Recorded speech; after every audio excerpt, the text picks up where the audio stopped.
ব্যবসায়ীর কাছে 10 লাখ টাকা ঘুষ দাবির অভিযোগে বাগেরহাটে দুর্নীতি দমন কমিশন দুদকের উপসহকারী পরিচালক আবুল হাশেমকে স্ট্যান্ড রিলিজ করে প্রধান কার্যালয়ে সংযুক্ত করা হয়েছে।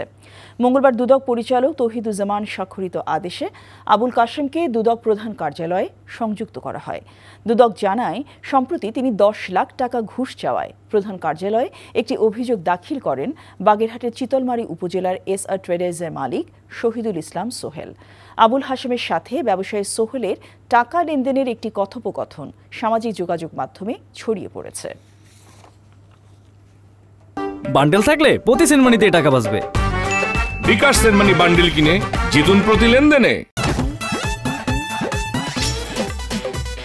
এতদিন শুনছি চাঁদে অমাবস্যা লাগে, আজকে দেখলাম সূর্যে অমাবস্যা লাগে।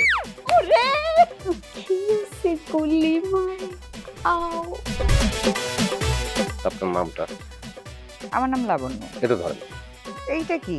চলে মানে আংটি। ভয় পেলে নাকি সিরিয়াস? আমগো চোখে তো এখন কাঠের চশমা। দুইটা খেজুর কাটা নিয়ে চক্ষু দুইটা উঠানো হইলে আমারে দান করে দিন। কারো পৌষ মাস আর কারো সর্বনাশ। নাই রে নাই, আমার বাপে নাই। এই হারামজাদা, হাতে কি গ্রামের মাসে তোর আটকা জলিল কর। আমার ঘরে তিনটা বউ এতিম হয়ে যেতাম। বস্তালা আবার ঢুকা। এই